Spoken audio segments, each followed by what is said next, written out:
covenant. Jesus, His kingdom is in me. I am in His kingdom. He lives in me. His word lives in me. His spirit lives in me. And His body and blood I eat and drink. And I am destined to eternity. No one can take this away from me. This is our faith. Are you proud of it? Are you proud of yourself? Look one another, look face to face and see, you are greater than John the Baptist. Say that.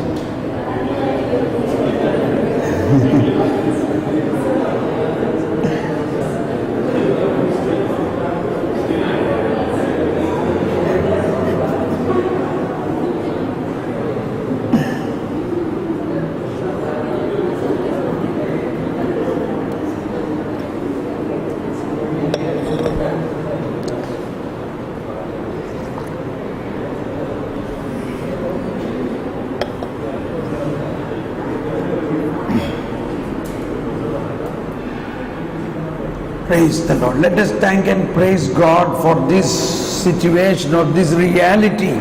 We have discovered something which was already there. Seek, you shall find. Let us praise and thank God. Thank you, Jesus.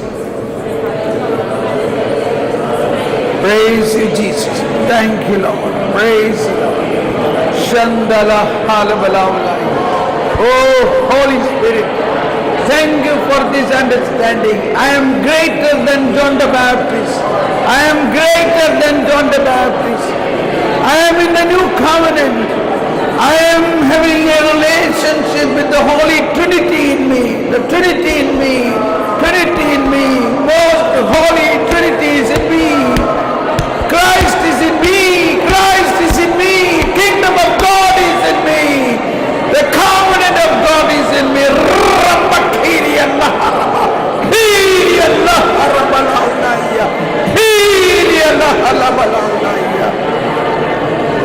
Oh Lord, expel all ignorances from me, expel all darknesses, expel all inferiority complex, expel all wrong convictions about me and about.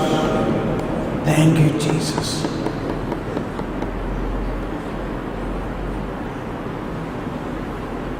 Your faith must not be based on human wisdom, but with the power of God.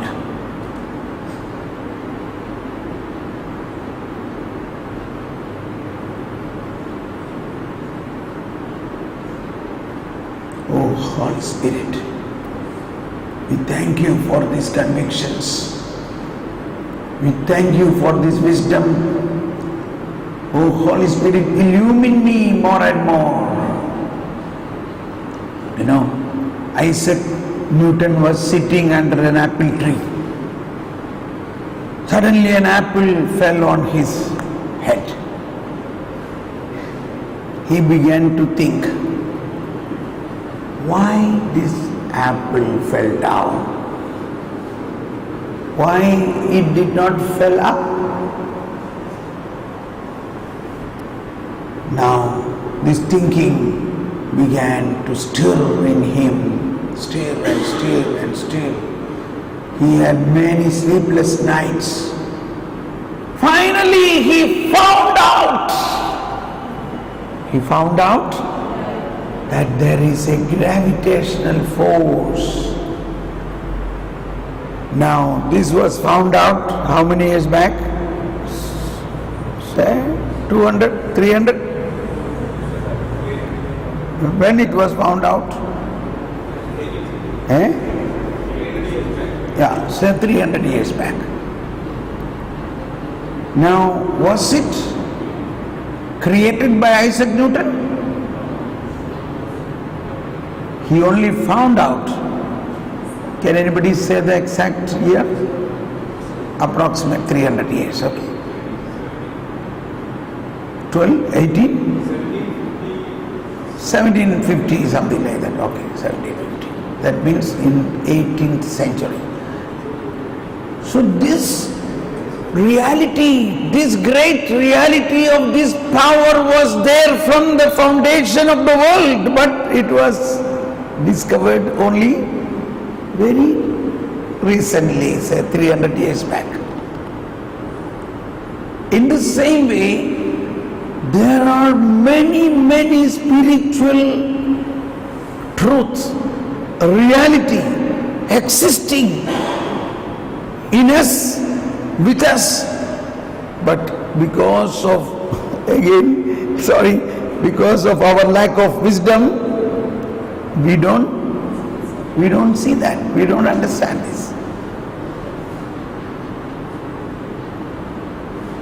So there are more things to discover, more things.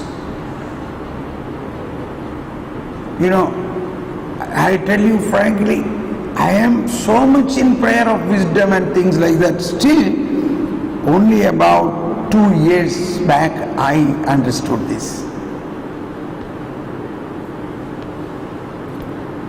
That does not mean that you have to wait till that time.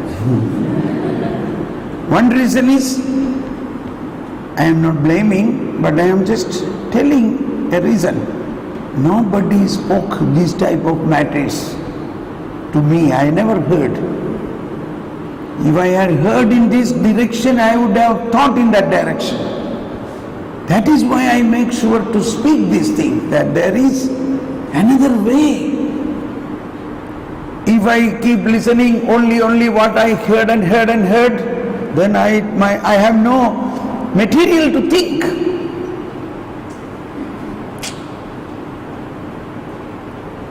Here, Jesus is giving us such a revolutionary thought line.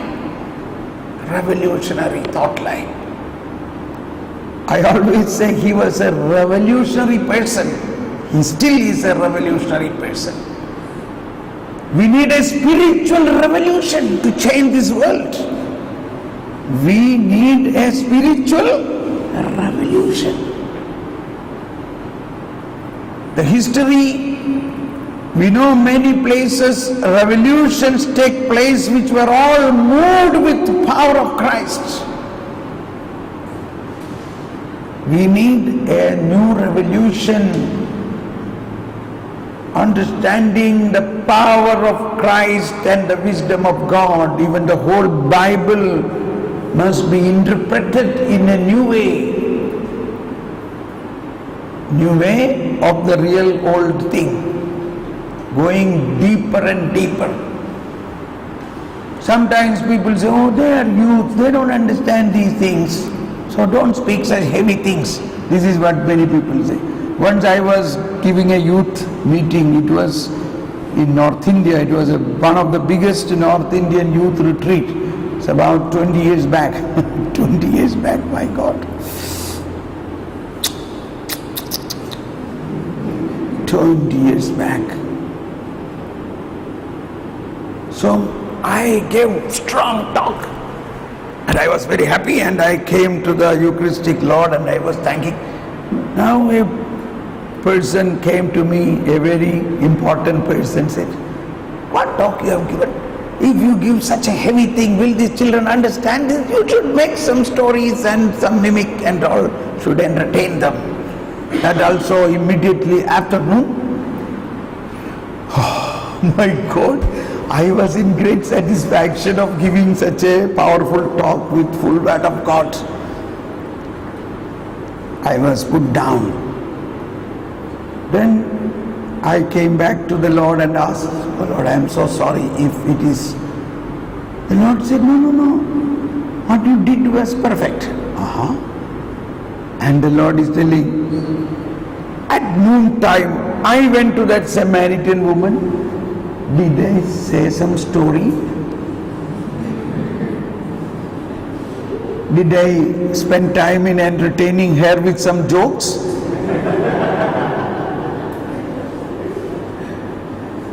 Oh, thank God. My other version is now many of you are really scholars. You have learned mathematics, trigonometry, science with so many years of study. You have the intelligence to understand deeper stuff. Yes or no? But for that nobody complains. But when it comes to Bible, oh, they don't understand. You have to make some skit and dancing, singing, stories. That is why we are not growing. When it comes to engineering, you sit and learn, because otherwise you will not pass. When it comes to a research subject, you spend whole night thinking, finding out, and even combined study, discussion, tuition, everything. But when it comes to Bible, oh, this is too much, I don't understand this, this should not be so high. This attitude, you have to kill this attitude and go ahead for higher things, for higher studies, higher intellectual inputs about the Lord. And I am sure you are the targets for this. You, Jesus youth, and particularly among you who are highly learned people, you must use this gift of learning not only on scientific subjects but also on spiritual subjects. We should, you are not simply youth, you are so important persons whom Jesus said you are greater than John the Baptist, because you meet me, you drink me, I dwell in you, the Holy Spirit dwell in you. We have a covenant relationship. We are one. I want to give everything, all my wisdom and understanding to you. Let us thank and praise God. Thank you, Jesus. Praise you, Jesus. Thank you, Lord. Praise you, Lord. Thank you, Lord. Praise you, Lord. Shala halabala halabala.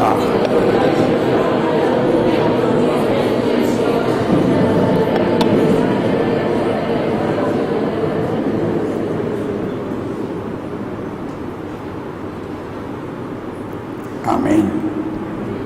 So we go for breakfast and come soon.